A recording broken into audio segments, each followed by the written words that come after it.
Hi guys, welcome back to another YouTube video. My name is Pearl for all the people who are new here, all the people who are returning. Hi guys, welcome back. So guys, on today's video, we are going to talk about these men are embarrassing us and we are letting them time and time again.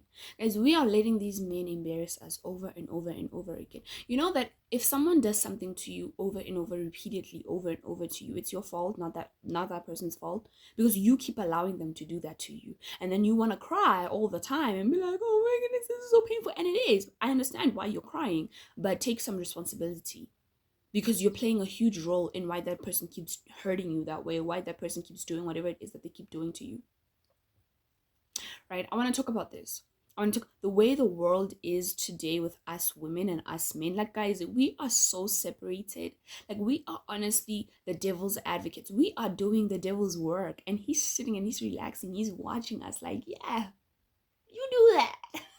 Like, that is how he is at this point. Because I was yesterday, actually, I was talking to my sister, right, about her workplace. She was talking to me about it, but anyway, she was talking to me about her workplace, and she was talking to me about this. She works with only guys. Like, she's literally the only girl there, right? So she works with only guys, and the guys always have conversations about women and stuff like that, and she's always listening in, right? So guys, there's this one guy who hates women. Like, he inherently, he hates women. And I like to say that, like, when people that hate something, it's because they used to love it so much. Because there's a fine line between love and hate.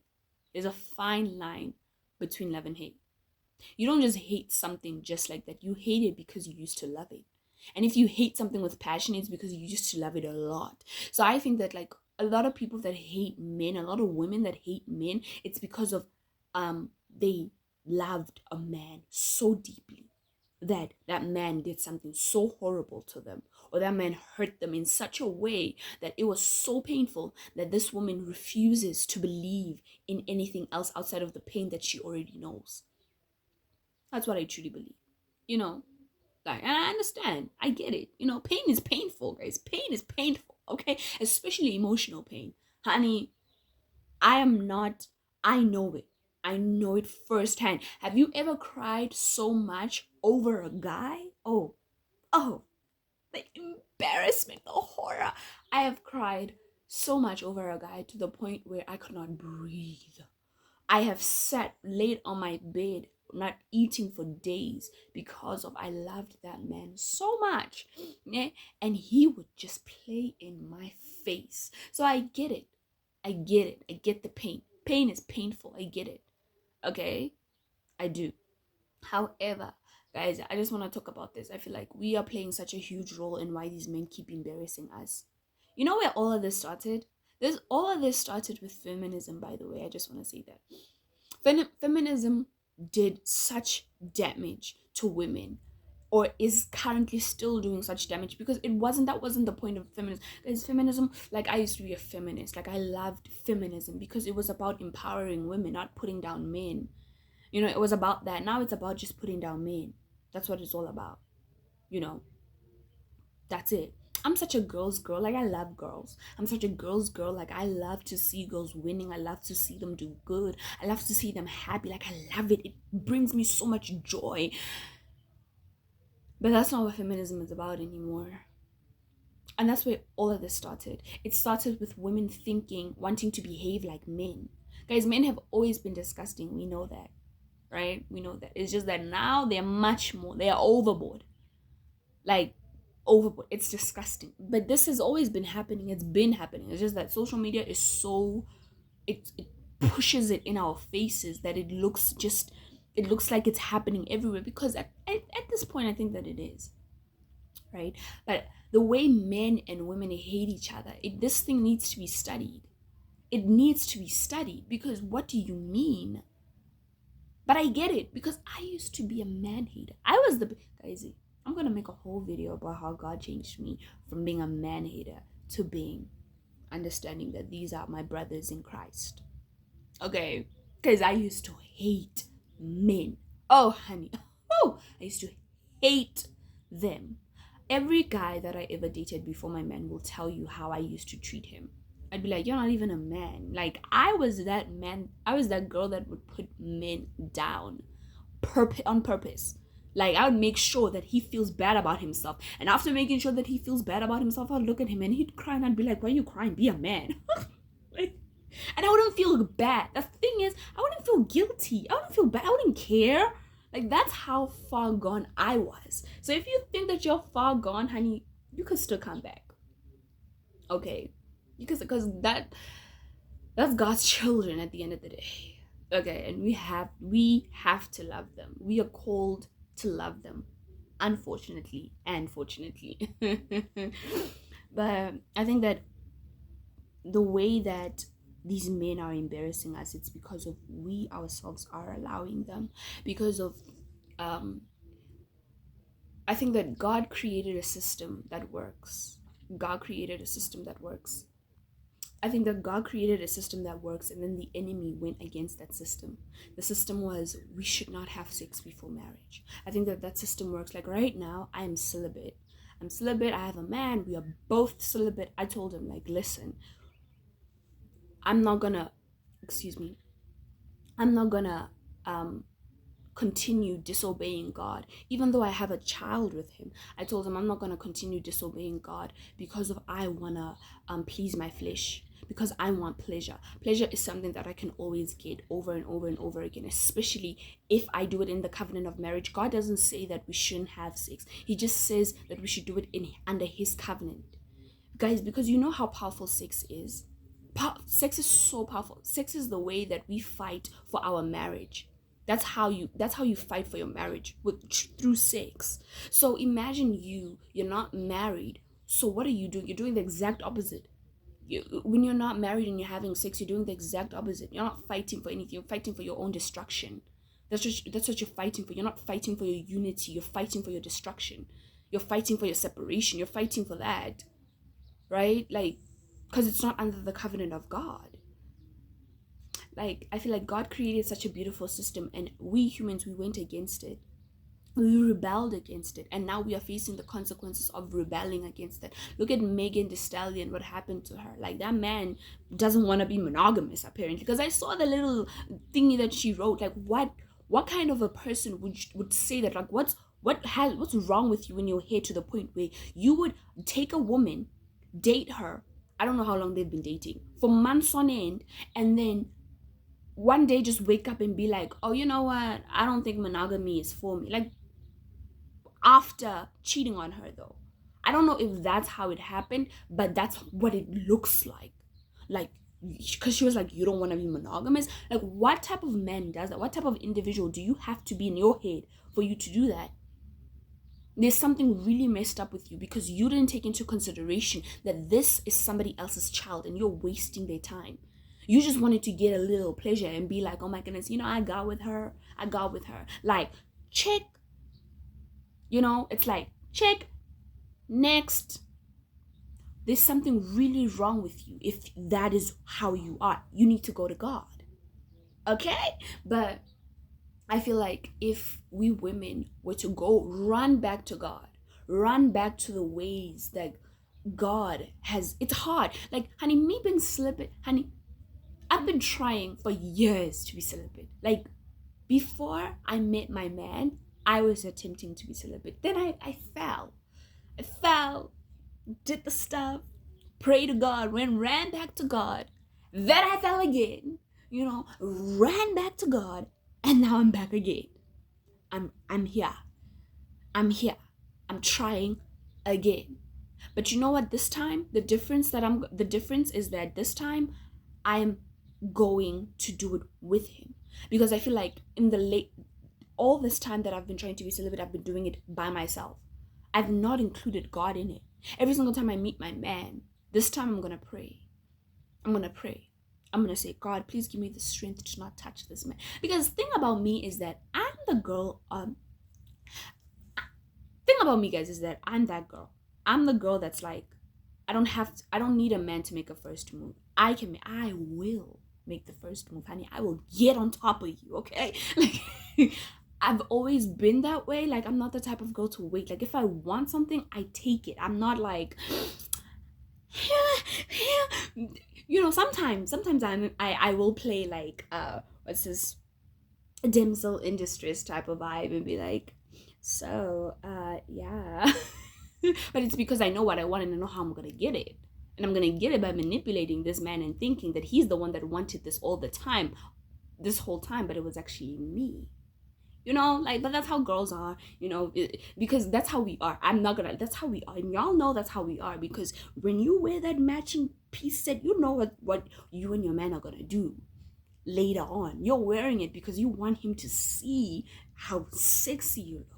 So you already had the intention in the morning. You set the intention when you wore that two-piece set on, that underwear, that bra that looks good on you. You had that intention already. Your man could have been thinking about soccer. He could have been thinking about whatever. But you thinking about, oh, I'm gonna, which, whatever. But I feel like if we went back to the order of things, which is what God intentionally wanted, because my man is like, he didn't want us to be celibate. He did not. But he came to the understanding that my relationship with God is so important to me that I am willing to become a single mother if it means that I'm being obedient to God. I let him know real quick that if you are going to get in between me and God, the door is open. If you want to use that door, this window, if you want me to take out brick by brick that's going to shape your whole body so that you can fit right through in that wall, I will do that for you. But you will not come between me and God.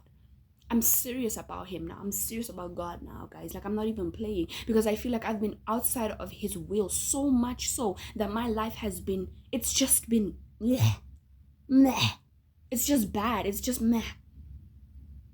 It's not epic. It's not exciting. It's not miracle orientated. It's just meh. And I hate that. I want to feel his presence. I want to be with him. I want to see what it is that he is capable of. I would like for him to open an ocean the same way that he did for the Israelites. I would like for him to do that in my life. That's what I want. I want those types of miracles. But those types of miracles come with obedience. Those types of miracles come with surrendering to him and his will for you, for my life, for surrendering to his will for my own life, for my own sake. Get it?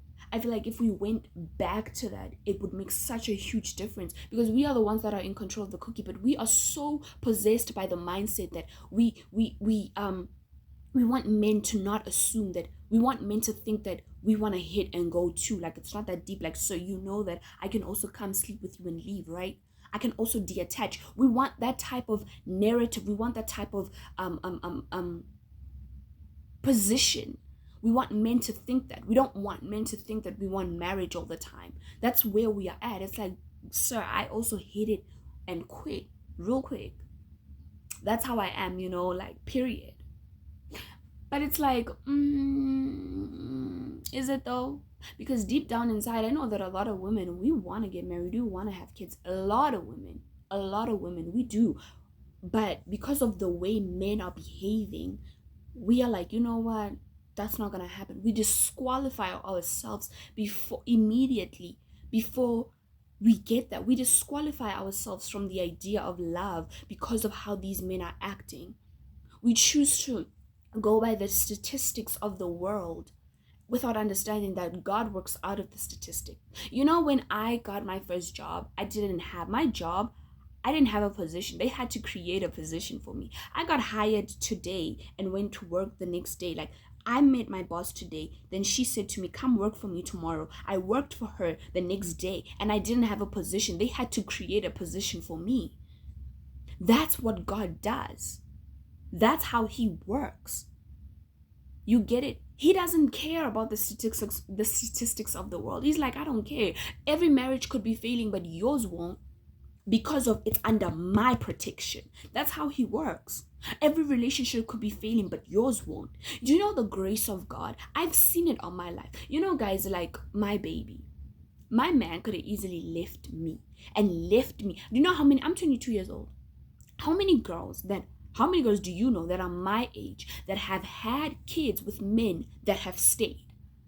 How many men? Because when I tell you, every single girl that is in my life, when I say every single girl that is in my life, their baby daddy left. He left them for another girl. Their relationship after they had a baby collapsed. Collapsed. Every single girl.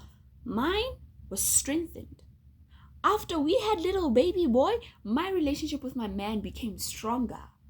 It did not collapse. We became like this.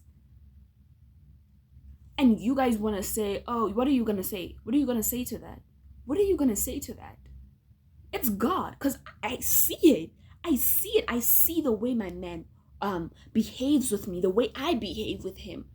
Because I pray for my relationship every single day. I don't play about it. I pray. I'm not even kidding. So I truly believe that if we went back to the system of God and we kept the cookie in the cookie jar and we closed the jar, these men would see how serious it is that we are.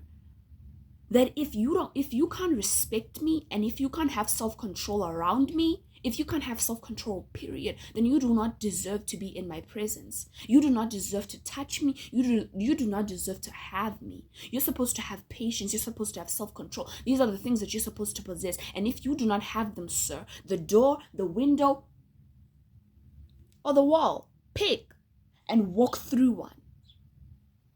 Pick.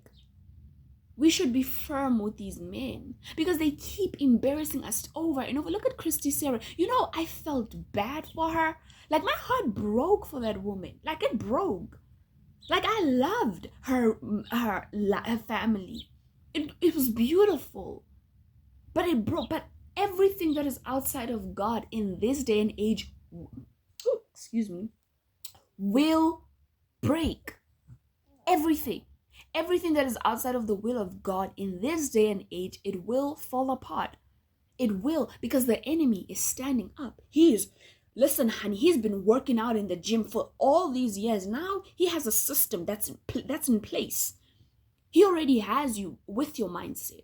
Your mindset is enough for him. Your mindset is enough for it to destroy your whole life, your whole purpose. He just had to rewire your mind. And because he has rewired your mind, you already think that you are eliminated from love, from marriage, from all of these things, from all of the systems that God has in place. You already think that you don't qualify for them. So he already won. Right there. Right there. You think that to get a man, you have to put out. You don't. Let me tell you something, you don't have to put out. I'm going to tell you, you don't have to put out to keep a man. You don't have to put out to be with a man. A man that fully loves you and respects you will come your way if you believe in God and you trust him. And you don't believe all these little people that tell you, no man is going to wait for you. My man is waiting for me. Talk. What are you going to say? You know what people are going to say? They're going to say, yeah, you think that he's waiting for you, but he's probably sleeping with other girls and he's not letting you know. But honey, I've got the spirit of discernment. What are you going to say to that? Yeah, that little thing doesn't work. Honey, you have the spirit of ignorance and arrogance. And that is not my responsibility to change. That is on you. The fact that you don't have faith is on you. That's all you say. You don't even have to defend your relationship. You just say, I have the spirit of discernment. Oh, really? Does that even work? Oh, okay. Now you just told me where your faith is at. You just told me where you are at with your relationship with God. And I can't do anything about that. I can tell you about God. I can only plant seeds, but I can't water your faith. Oh, I can't. I can only plant seeds.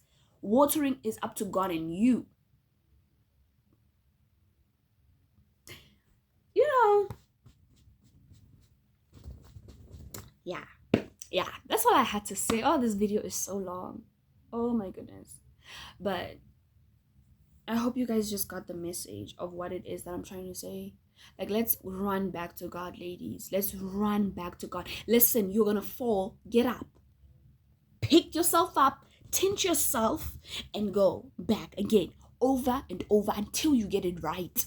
Until you get it right. A baby, when they start to walk, they hold on to the wall, right? They hold on to the bed, they fall, they get up, they do it again. They get up, they do it again. They fall, they get up, and they do it again. That is you.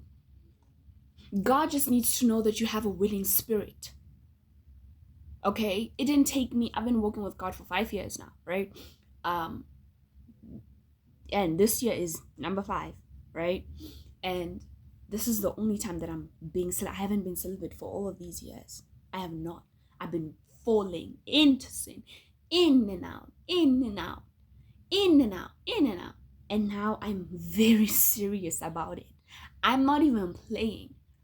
And we're going to talk about the spirit of lust because, honey, I have struggled with the spirit of lust. We're going to talk about it. We're going to talk about it very soon. Like, I just want to get some things in order regarding that. And then we're going to talk about how I've dealt with it. Because I have. Okay? You don't have to be strong in front of people. You don't have to look brave or look a certain way in front of these people. The only person that you have to care about, whose opinion really matters, is God. And if God thinks you're strong, baby, then you're strong. Period. Because imagine the level of strength you have to go against a group of people that tell you something is right and you say it's wrong. Imagine that strength where you have to stand alone and say, y'all are all wrong. Can I quickly add something on this? I remember being in class. In my school, because I'm in nursing school, right? I remember being in class and we were talking about prostitution, and the whole class, right, was like, well, a few girls were like, there's nothing wrong with prostitution. I was like, are you guys mad? No girl that is in prostitution wants to be in prostitution. Stop normalizing sin. Sin deserves grace. It deserves love. Sin deserves like calling it what it is. Sin. Don't normalize it. Like, I was the only one in class that stood up and was like, you guys are all wrong. Like, I stand up for what God says is wrong and right. I stand up. I'm not afraid to stand up for what is wrong and right. In front of a group of people, I'll tell them to their face, you guys are all wrong. To their face. I'm not afraid. Ever. Because I've got the spirit of boldness that God has gifted me with. Blessed me with the spirit of confidence. The spirit of being brave. Because I asked for it. I looked at the message, you're all wrong. No girl that is in prostitution wants to be there. It started somewhere. You cannot normalize that. When you look at someone that has gone through prostitution, you don't look at them as, oh, you're so disgusting. Because remember, Mary Magdalene was also a prostitute. And Jesus chose her to walk with him. You don't do that. What you do is you tell that person what you're doing is wrong, but Jesus still loves you. That's what you say. No one that is doing that thing wants to do that. Okay, it's because of they're financially stranded. It's because they don't have any faith whatsoever. They don't know God. Or if they knew God, they think that God doesn't love them. It's because of there's something in here, something that happened in their past that caused them to believe that what it is that they're doing is correct. And you not telling them the truth, you are destroying them even more. And you don't get that. You cannot sit with a person and tell them that like what they're doing is correct when you know it's wrong, when the Bible tells you that this thing will lead you to hell. You cannot do that. You need to tell them the truth, but tell them the truth with gentleness and respect, with love. That's all. That's it. That's it. Do you guys get it? Oh my goodness.